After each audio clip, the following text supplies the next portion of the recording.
Bismillahirrahmanirrahim. Assalamualaikum warahmatullahi wabarakatuh. Allahumma sholli ala sayyidina Muhammad wa ala ali sayyidina Muhammad. Sahabat beriman yang dirahmati Allah, tahukah Anda bahwa terdapat dosa yang lebih besar dibandingkan dengan berzina dan membunuh bayi hasil dari zina? Bahkan dosa ini lebih besar dari 1000 kali zina. Berhati-hatilah, karena perbuatan ini seringkali dan banyak yang melakukannya. Kira-kira dosa apakah itu? Dikisahkan pada suatu senja yang lenggang di zaman Nabi Musa alaihissalam, terlihat seorang wanita berjalan terhuyung-huyung. Pakaiannya yang serba hitam menandakan bahwa ia berada dalam duka cita yang mencekam. Tudung kepalanya menangkup rapat hampir seluruh wajahnya, tanpa rias muka atau perhiasan menempel di tubuhnya. Kulit yang bersih, badan yang ramping, dan roman mukanya yang ayu tidak dapat menghapus kesan kepedihan yang tengah merusak hidupnya. Ia melangkah terseret-seret mendekati kediaman rumah Nabi Musa alaihissalam. Diketuknya pintu pelan-pelan sambil mengucapkan salam. Maka terdengarlah ucapan dari dalam, "Silahkan masuk." Perempuan cantik itu pun lalu berjalan masuk sambil kepalanya terus menunduk.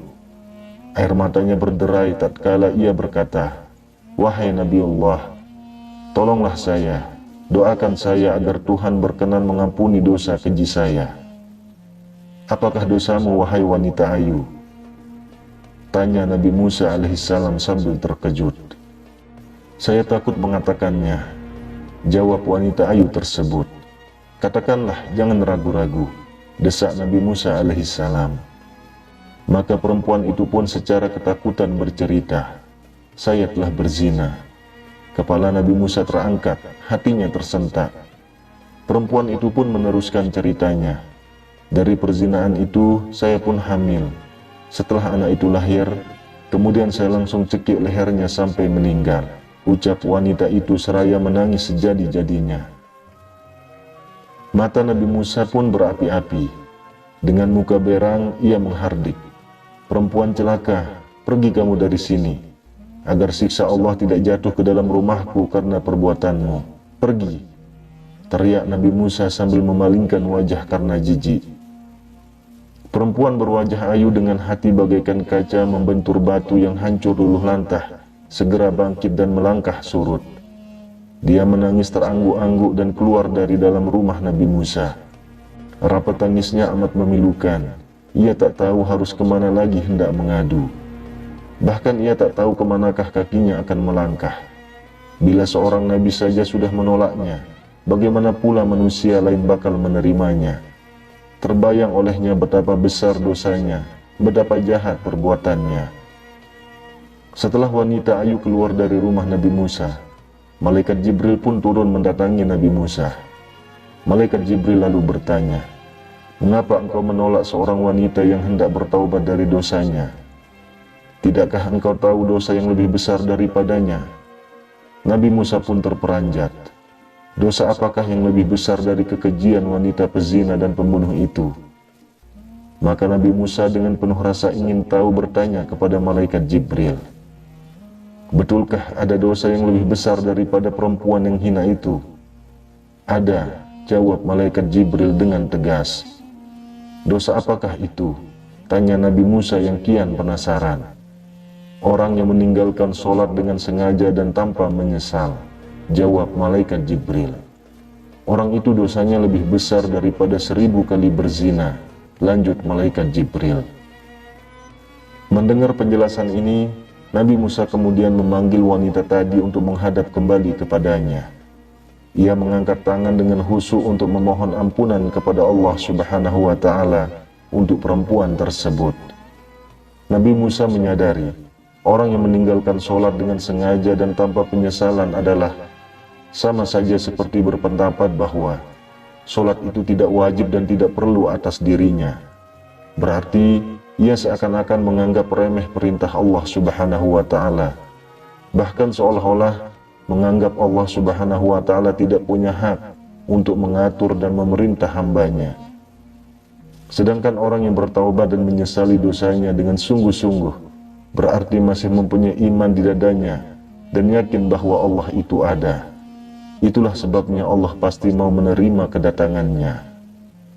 Namun perlu diingat, meskipun dosa meninggalkan sholat lebih besar daripada zina, bukan berarti zina dianggap remeh. Islam mengingatkan agar manusia menjauhi zina karena termasuk kategori dosa besar, di samping syirik dan membunuh anak. Allah Subhanahu wa Ta'ala berfirman, "Dan janganlah kamu mendekati zina, karena sesungguhnya zina itu adalah perbuatan yang keji dan suatu perbuatan yang buruk." Quran Surat Al-Isra ayat 32.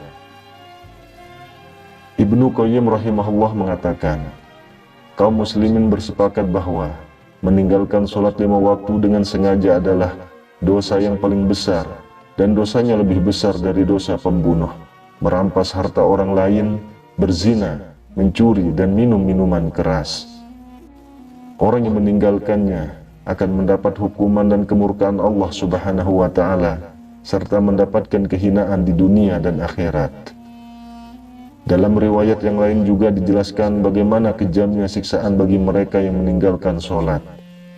Ibnu Abbas radhiyallahu anhu berkata, "Jika langit sudah terbuka, maka malaikat akan datang dengan membawa rantai sepanjang 7 hasta. Rantai tersebut akan digantungkan kepada orang yang tidak melaksanakan sholat, kemudian dimasukkan ke dalam mulutnya dan akan keluar dari duburnya. Kemudian malaikat mengumumkan, ini adalah balasan orang yang menyepelekan perintah Allah." Adapun ganjaran dosa ketika kita dengan sengaja meninggalkan sholat adalah, jika 1 kali meninggalkan sholat subuh, maka hukumannya adalah masuk ke dalam neraka selama 30 tahun. Sedangkan 1 hari di neraka sama dengan 60.000 tahun di dunia. Maka artinya, 1 kali dengan sengaja meninggalkan sholat subuh, maka bersiaplah akan mendekam 60.000 tahun di neraka. Jika meninggalkan 1 kali sholat zuhur, ganjaran dosanya sama dengan membunuh 1000 umat Islam. Jika meninggalkan 1 kali sholat asar, sama dengan dosa meruntuhkan Ka'bah.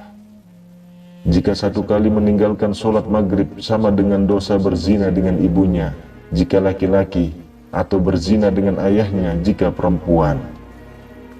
Jika meninggalkan 1 kali sholat isya, maka ia tidak akan diridhoi oleh Allah Subhanahu wa Ta'ala untuk tinggal di bumi, dan akan didesak mencari bumi atau tempat hidup yang lain. Sahabat beriman yang dirahmati Allah, sholat merupakan ibadah wajib yang tidak bisa diwakili kepada siapapun, dan jangan tinggalkan walau sekalipun meski dalam keadaan apapun. Semoga kita menjadi orang-orang yang senantiasa mendirikan sholat, melaksanakannya tepat waktu, serta mampu mengajak keluarga lainnya untuk sholat tepat waktu dengan istiqomah. Amin ya rabbal alamin. Wallahu a'lam bissawab. Assalamualaikum warahmatullahi wabarakatuh.